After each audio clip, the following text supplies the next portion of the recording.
So what do you do when you buy a Tweaker house at a bank auction? Well, stick around and watch this video if you want to know what we did.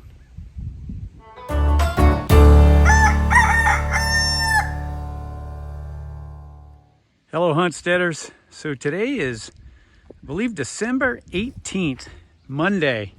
It is a beautiful but crisp day out here in southeast Tennessee. That's my house up there on the hill. There's the RV park that we put in last year. A little laundry shed that I was working on. There's our little nativity scene. So this video is about this house we bought last year. This house obviously is directly across the street from us.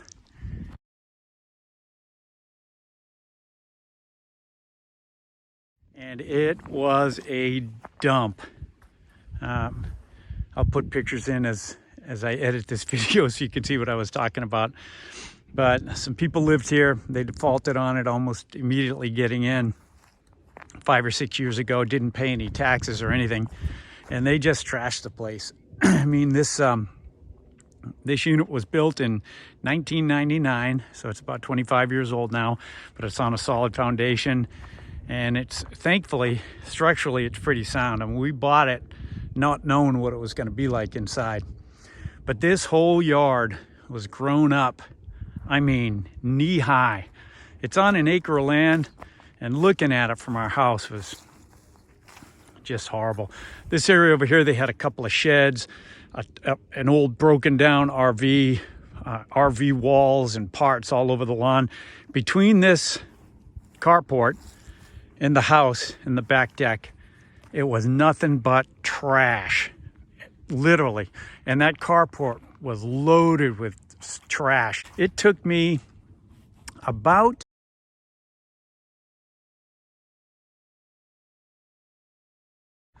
35 full truckloads to get the trash out of this house and out of this yard and off the back deck.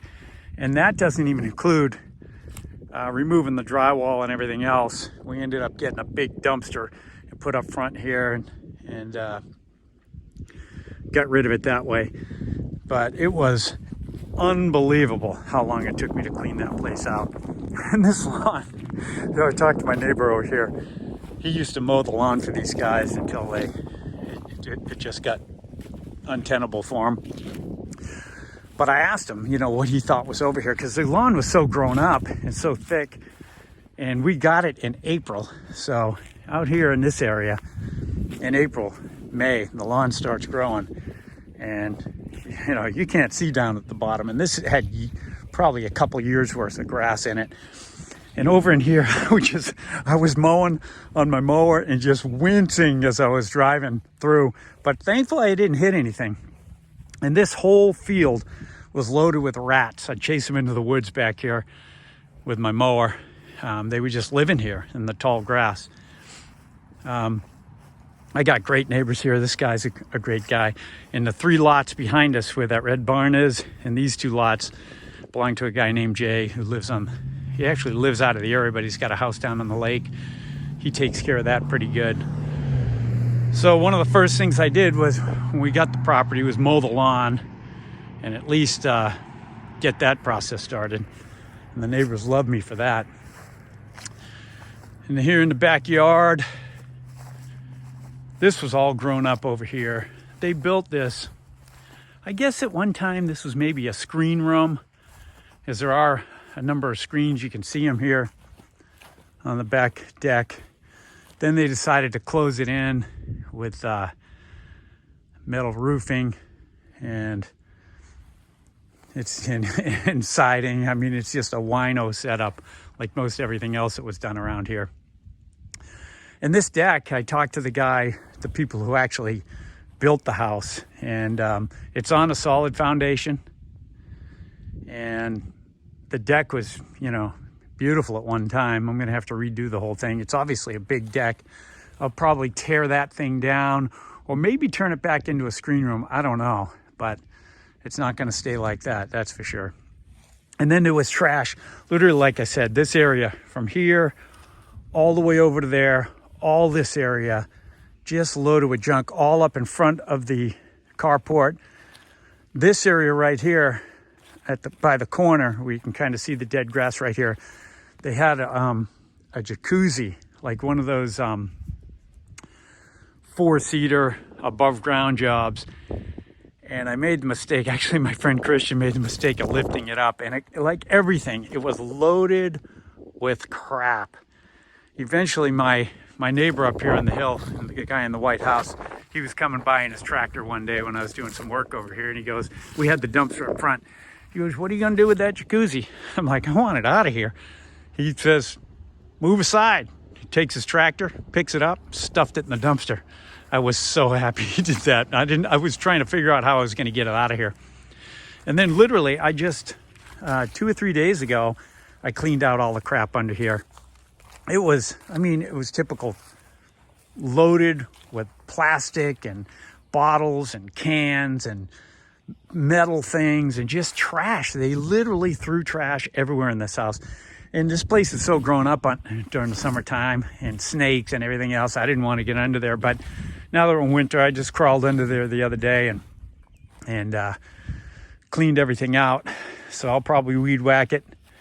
And then when I do the deck, I'm probably going to put those lattice things in to keep the grass and stuff from growing under there anyway. So this is an interesting thing over here. They, on this side, there is a access to the crawl space underneath the house right here. It's small, but that was the original access.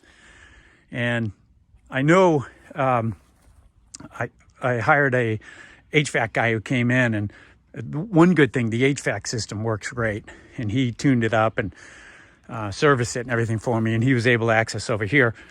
But the people that lived here, they just knocked a hole right in the foundation here and created a hole on this side, and the thing was pretty much open.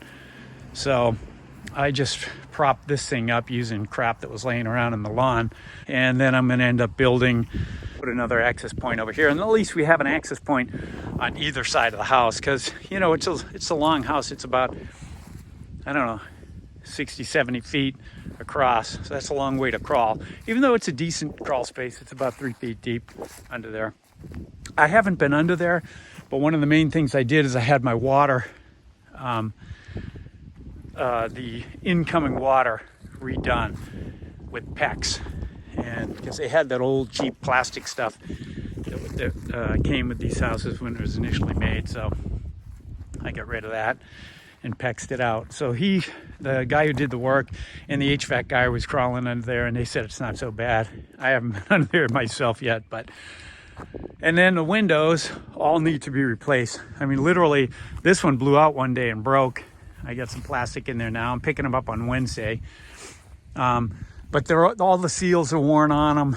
And this one here, the inside window broke. It blew out one day from the winds and broke. So let's take a step inside. And here's the front deck. The front deck, it was just like the back deck. We got a couple of rotted pieces here. And literally in these holes was just tons of crap. I literally had to, I had one of those tong things, and I was just lifting. You can still see there's a little bit under there. But I pulled probably 2 or 3 trash bags of crap from under the porch. I mean, any place these people could throw something, they did. So we had the house blessed, every room with holy water, and I dedicate it now to the Sacred Heart of Jesus. So this is it. We decided, so when we first came in here, little siren going out there.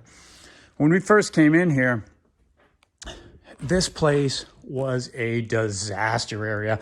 We came in this back door. I had to change the locks right away. And this is a laundry room here. And the water heater goes in the corner. And then that's the HVAC unit. And it was like a wall here, but it was a mess. This whole room was piled with bags of trash, just Tweaker trash. There were rats in it. And I was over here working by the front door one day, and I could just hear rats scurrying over here in the back. This whole kitchen area, that pantry room, piles and piles of trash. I mean, it was just disgusting. In fact, there's a YouTube channel called, I think they're called Midwest Magic Cleaning or something like that. The guy's funny as heck, and he's a saint. He goes around and he finds places like this, usually for people who are disadvantaged or elderly or can't take care of themselves, and he goes in and cleans their houses. And I would watch those videos for motivation, then come down here the next day, and I would say, pick an area. I'd pick this area, and I'd say, I'm going to clean that today. And I'd put my mask on and my rubber gloves and grab my shovel and just shovel that crap into bags and throw it away. Like I said, just from the interior of this house, it's a four bedroom, 1,600 square foot house, at least 30 full trips with my truck to the dump with this. It was unbelievable. This little area, here's the inside. I'm not going to unlock this right now, but they kind of enclose this area back here. And I'm not even getting to that until I get this stuff squared away. So one of the things I've been doing in here, we just stripped it down, obviously. And this area in the floor was all rotted. You know, this is where the water came up for the washer and dryer. And the water for the house runs to the water heating unit and then runs everywhere in the house from here. And this floor was all rotted out here and in that room. So I'm just going through and repairing the floors right now. I just finished this thing up yesterday, putting in the base stud and then sistering up the joints that I had to cut because they were all rotted away at the bottom. And same thing here in the kitchen. Now this is where the guys who did the packs, they cut this thing open and ran everything through and just left it. And I haven't closed it back up yet because my electric wires for the island here in the kitchen, I want to move over here a little bit, probably drill a hole and run them up through. So I'm waiting to do that. But this area is where literally every place they had water in this house, which is not uncommon, they had water damage. Obviously, that's where the refrigerator goes here in the corner. And, you know, for the ice maker, the water had leaked at some point, and this whole area was rotted. So, you know, I had to cut all this out, remove the base plate, and then put the floor in, and I'm putting it back. So you can see this stuff here. This wall, I'm going to do this today. I'm going to finish this up, and then this section will be complete. This kitchen was a disaster. The dining room here had a table, and they had all kinds of, I mean, the whole thing was just disgusting. But these people were into methamphetamine, there's no doubt about it. I mean, I come from a law enforcement background. I worked street narcotics, and this place was loaded with junk. In fact, the dining room table here had all this cookware on it. I could tell you they weren't cooking food in it.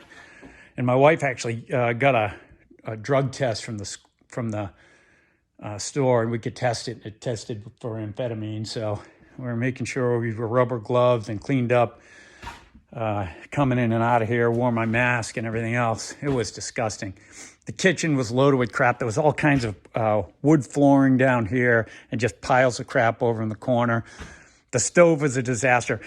I found when I removed the dishwasher from the island, it was a dead rat under there and just a rat's nest. What these rats had done, they had come up in these various areas where there were holes, and they would just get like trash and build these nests everywhere. Under the island was loaded with it, under all the cabinets, when the poor HVAC guy was cleaning out under here, it was just loaded with ribbons and crap from bags and paper and stuff that rats had stored up. And every time I thought I had gotten it cleaned up, I'd find someplace else. When I pulled up this floor right here, this section of floor, right under here, there was another rat's nest right under the joists.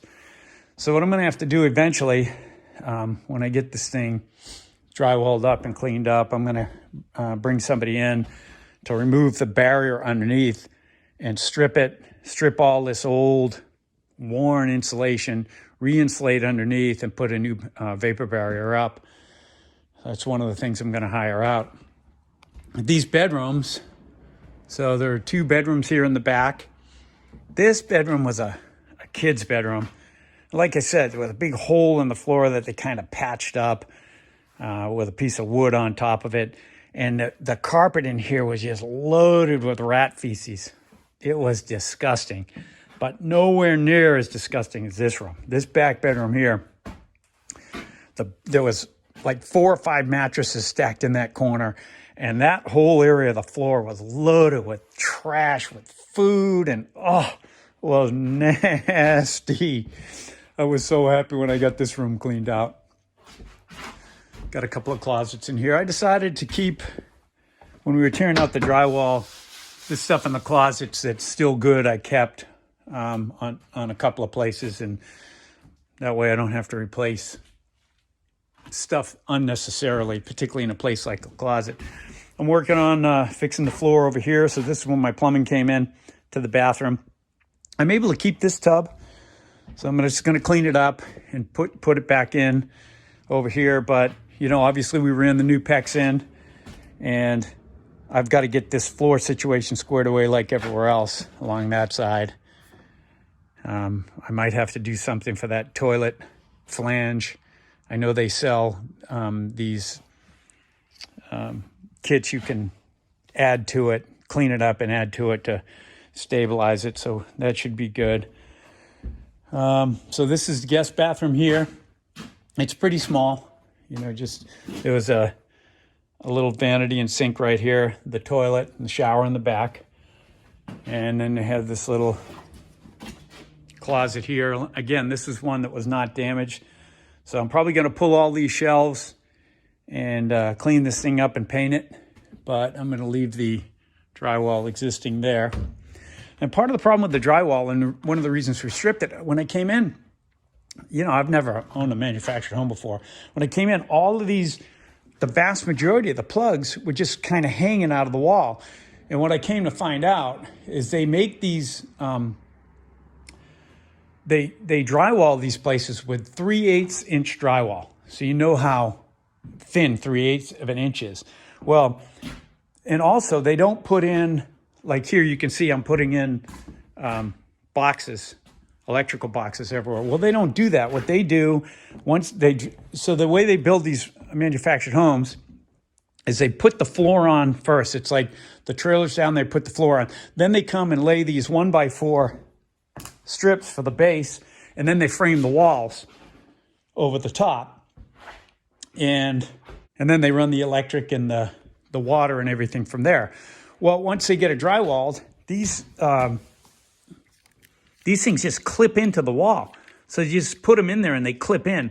So anytime somebody pulls a cord out too hard, they end up pulling out all the drywall, and you can't fix it. I mean, you have to completely repair the drywall to do it, and that wasn't these people's strong point, making repairs in here. Except for stuff like this. This is a bathroom vent that they Mickey Mouse this little light on. Same thing here in the kitchen. These are the kitchen lights. We also, somebody put a roof on at one time, and they didn't, we have a skylight here and in the master bathroom, and they never closed it off. So I framed those up and drywalled them off, and I'm gonna clean them up. This is an interesting thing too. Check this out. So we got this little technology gives you 3 networks radio, for the price of 1, and better service and at it's a lower price. Full house. They've got speakers here in the back bedroom, in the back bathroom. So it's kind of fun when I'm doing some work in here. I can find some stations that I want to listen to and entertain myself a little bit. So the way this thing was set up, the stove was over here. There was counters on this side. The island had the sink, and this was all cabinets and kitchen counters over here. So we're going to keep that setup pretty much the same. All these windows, like I said, have to be replaced. I mean, you can just see how all of the seals in the center of these things have broken, and most of them have either difficulty opening or the little tabs on the locks are broken, and it's a mess. This thing, we're going to keep the fireplace, and I think I'm going to put barnwood along the wall over here on both sides. So I just left that drywall up there because I'm going to cover it up. A couple of minor changes. All I'm really doing to this thing. So this section here, there was a framed out entryway here with a door into the master bedroom suite. This is it right here. Well, the weird thing with this layout, you come into the master bedroom suite, the door for it was here at the entrance to this little hallway. And then you have this room over here, which is a huge room. And it was loaded with there's 4 or 5 wardrobes in here. And it was just piled with clothing and crap. Literally piled. The closet over here was too. And I looked at this room and I'm like, man, it's kind of weird. You know, this is your master bedroom right here. And then you have this room off to the side. And it's just weird. I mean, you can't really be in an office or, watch TV or something in here while somebody else is sleeping in the master bedroom. So what I'm going to do is I'm going to close this wall off right here. I got the lumber in there for that. And I'm going to open this door up, this section of the wall up here, and put a door into this room. And I'm going to take this entryway that was formerly behind me, and I'm going to put it here at the entrance to the bedroom. So this will be like a little short hallway with an entry into this room. And this will be closed off, and it'll be a separate room. And then I will have the entry into the bedroom here. And that way you could make this a nursery or an office or another bedroom or whatever. But it's not directly connected to the master bedroom. What do we got in here? We scraped all the ceilings. It was all that popcorn stuff, so I scraped all that off. This is the walk-in closet, and like I said, it was piled with junk. I mean, it took me just bags and bags and bags of crap to get this thing cleaned out. And the master bathroom back here was also a disaster area. I mean, it was loaded with crap. The shower was when you came in, and here's another thing I want to do. I'm going to widen this door. This is like a, 28-inch door. But you couldn't get a wheelchair or access into that. And it's the same thing here. Look how narrow this this thing, I go through and my shoulders almost rub just going through that little entryway. So I'm going to widen this out at least, another 3 inches. And I'll take that header off and cap it at the top. I may even move it over. I think I can get another 2 inches on this side. So over here, when you came in, there was a double vanity over here, and it was loaded with junk, of course. And that used to be a bathtub back there with the toilet in the corner. We're getting rid of the bathtub, and this is where the shower was. And I threw the shower out. I mean, it was a fiberglass shower, and they had screwed in wooden shelves to it, and it was just a disaster. So I took my reciprocating saw, cut it in half, took it to the dump the other day. I got a new one coming. And so what I'm going to do is repair this floor. And this is what I mean. Almost every place they had water here. Somebody tried to make a little repair over here before. That stuff's coming out. That plumbing's for the bathtub that I'm removing. So this wall here was the wall that was right on this section of the floor that enclosed the shower. Well, I'm just going to move it over here where, and I've got a fiberglass shower tub that we're going to put in the corner. So the way this will work, we'll have a double vanity sink and then maybe a little sitting area, either shelves or maybe, like a makeup area with a mirror. I don't know what we'll do here on this little section. Toilet will be here in the corner, and then we'll put like a cabinets for linen and that type of stuff here. So I still got a lot of repair work to do here, and I got to run the plumbing. I got to tap into this line here for the drain with the tub. I'm picking up the tub in a couple of days, and once I have the measurements and everything in place, I can get that squared away. And then I gotta figure out how to replace these old ceiling fans that don't work anymore here and in the other bathroom. So definitely have my work cut out for me, but it's been an enjoyable process. I mean, I love working in here now that we've got all this, all the crap out of here and it's opened up. I can see, you know, like one thing, it's, you know, it's all 2x4 framing, which is great. It's not, you know, they're not using 2x3s or 1x2s. It's pretty solid. The floors, where it wasn't damaged, it's in really good shape. Another area I got to replace once I get done with this bathroom is this whole front section, all the way along the floor up to the door. It's got to be replaced. You can see it's just rotting. There's literally a hole in there now, right here. And it's kind of rotten all the way down. So I'm going to cut all that out and replace that and get it all secure. The other thing I had to do, it took a couple of weeks to do. So they stapled that drywall on here. And every one of the face of every one of these studs in this entire house was loaded with hundreds of staples. In fact, I think I have some over here that I overlooked. I realized the other day. It was like this, these staples here. Every single stud in this whole house had them, hundreds of them. And I had to get a, in fact, I burned out my, my saw.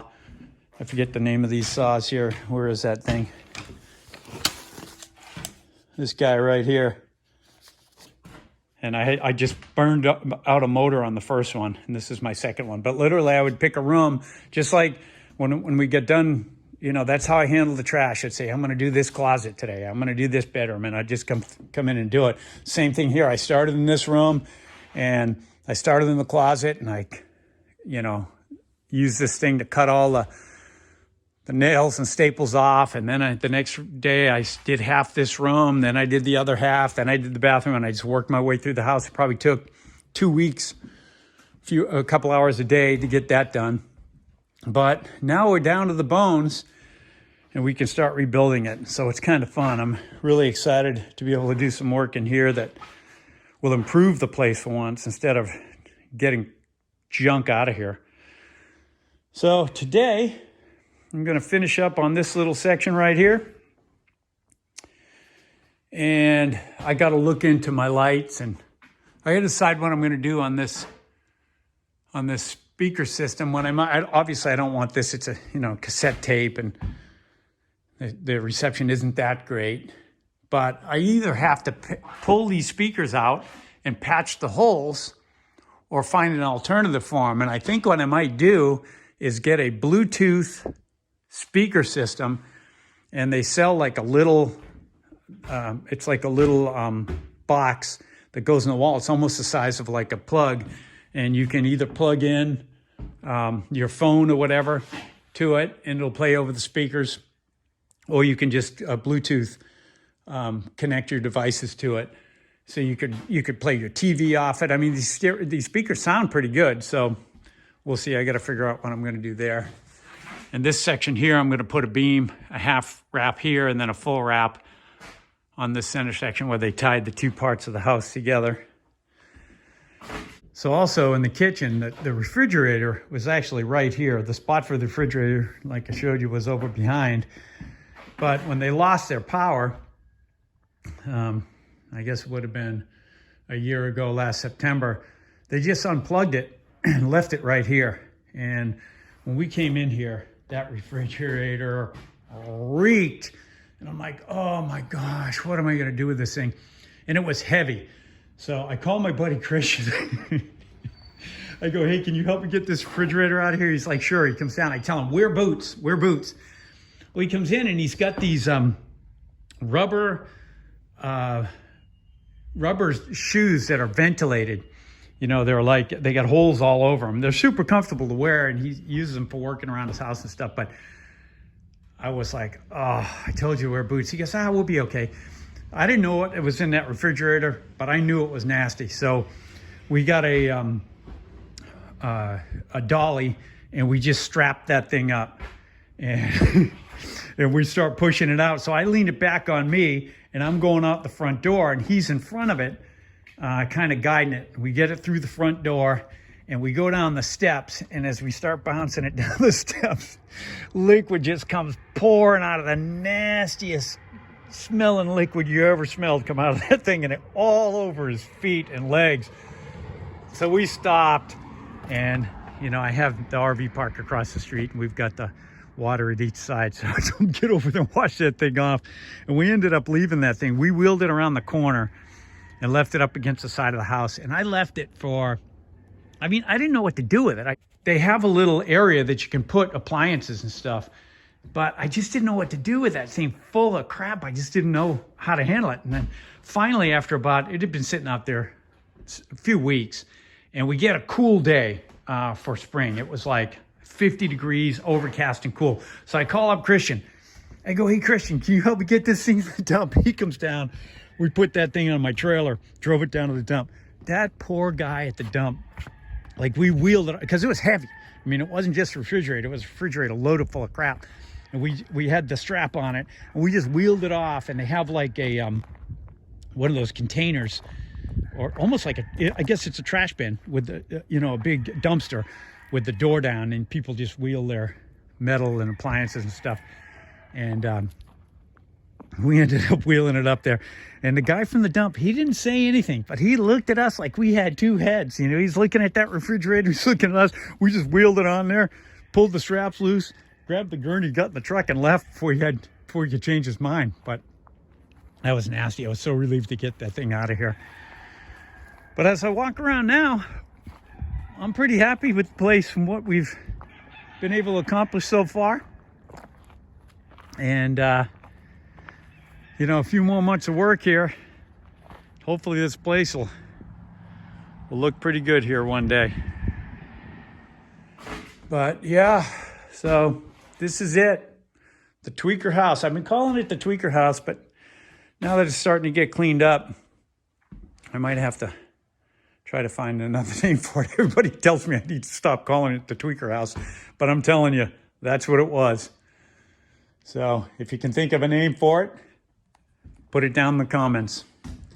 At any rate, that's where we're at here. It is a beautiful day out here in Southeast Tennessee, and I'm going to get to work. Thanks for watching.